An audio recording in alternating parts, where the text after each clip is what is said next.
प्यारे बच्चों, next worksheet जो है इस वीडियो में वर्कशीट नंबर 85 जो 9 फरवरी के लिए आई हुई है।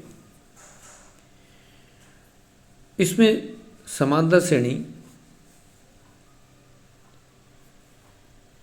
के क्वेश्चंस दिए गए हैं जो चैप्टर नंबर 5 के हैं।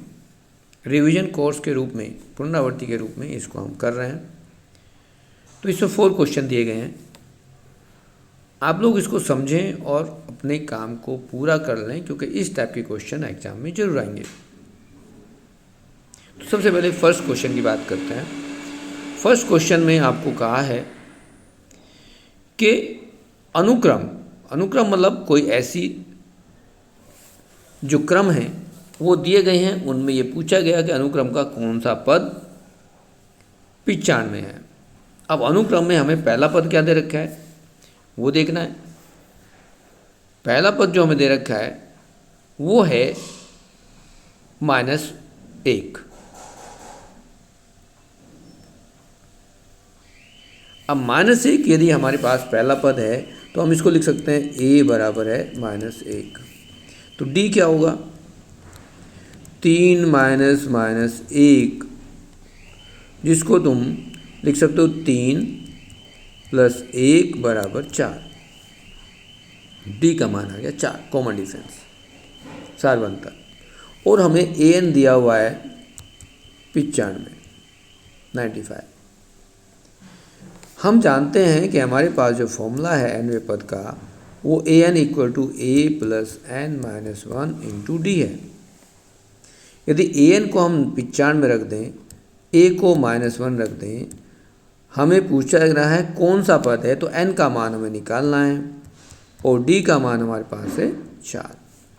यदि हम इस 1 को बाईं तरफ ले जाएं तो 95 + 1 हो जाएगा और यहाँ हमारे पास आएगा 4n - 1। यदि आप इसमें से ये 96 हो जाएगा और 96 को 4 से भाग कर दें तो n - 1 बचेगा। अब 4 से यदि हम इसको कैंसिल करते हैं तो ये क्या आएगा?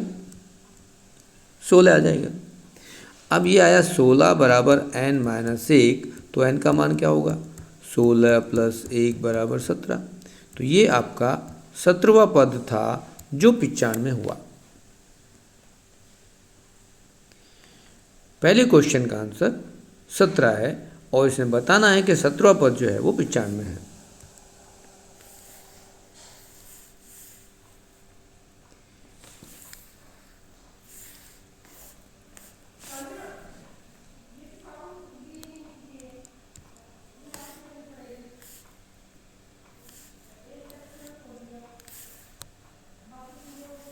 दूसरे क्वेश्चन में देखते हैं। दूसरे क्वेश्चन में देखेंगे कि हमारे पास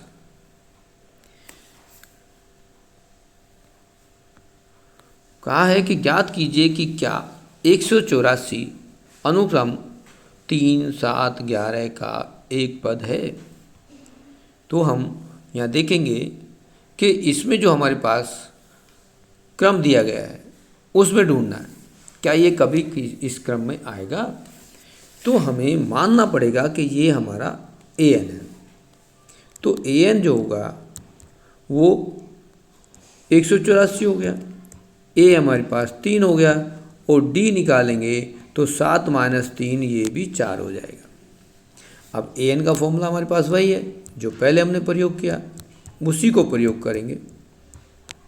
ये आ जाएगा 184 बराबर a 3 था।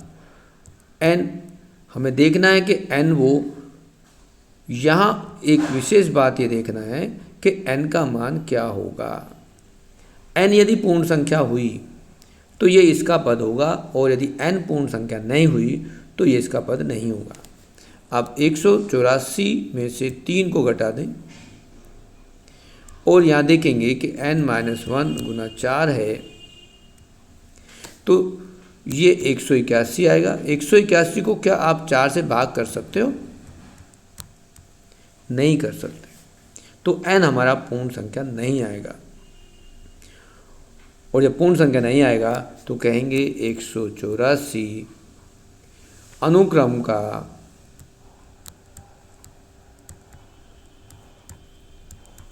पद नहीं है।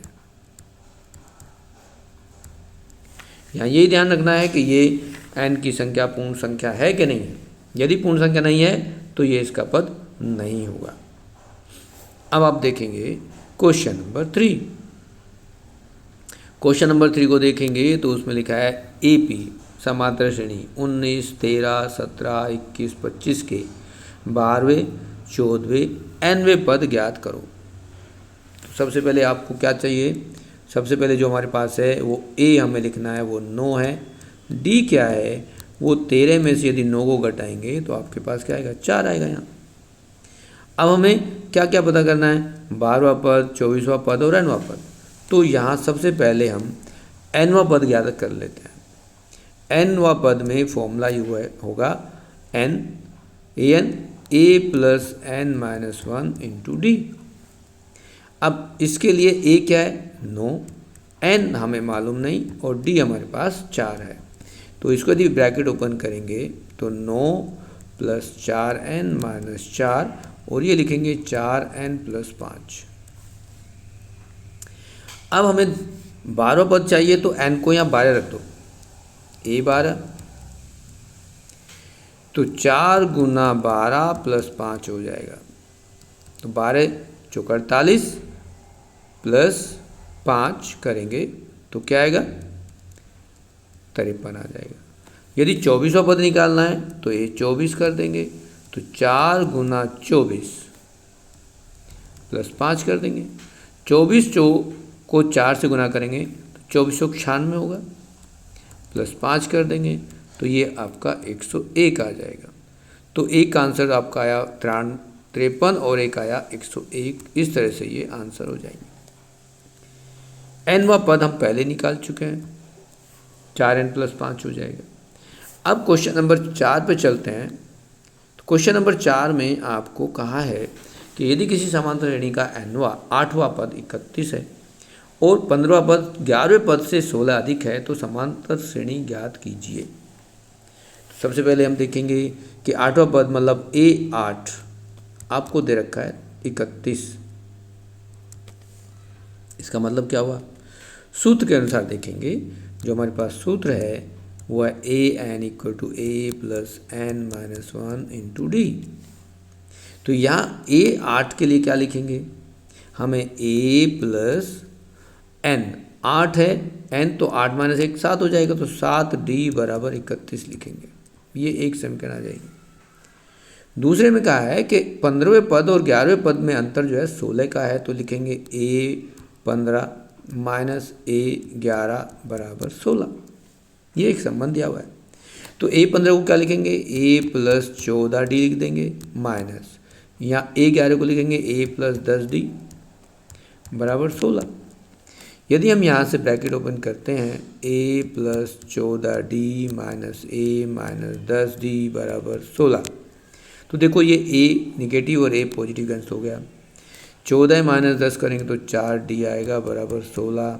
4 से यदि हम 16 को काटेंगे, भाग करेंगे तो ये आ जाएगा 4, तो d का मान आ गया 4। अब d का मान ये आप यदि फर्स्ट समीकरण में रख देंगे तो a का मान आ जाएगा। कैसे, a प्लस 7 गुना 4 बराबर 31 हुआ। a बराबर 31 माइनस 7 चौक 28 होते हैं, तो 28 माइनस कर दो, यहाँ आ जाएगा आपके पास 3। अब a 3 आ गया। अब उसने पूछा समांतर श्रेणी क्या होगी, तो AP क्या लिखेंगे, AP आगे लिखेंगे, पहला पद है 3, दूसरा पद क्या होगा, दूसरे पद में d प्लस करेंगे, 4 प्लस करेंगे तो आएगा 7, 7 में 4 प्लस करेंगे तो 11, 11 में 4 प्लस करेंगे 15, 15 में 4 प्लस करेंगे तो 19। इस तरह से ये हमारी समांतर श्रेणी बन जाएगी। इस तरह से आपकी जो वर्कशीट नंबर 85 है, जो समांतर श्रेणी के आधार पर है, पुनरावर्ती समांतर श्रेणी की है, इस तरह से आपके सारे क्वेश्चंस कंप्लीट होते हैं। आप भी इनको समझ के कर लें। इस टाइप के क्वेश्चन जरूर आपके एग्जाम में आएंगे।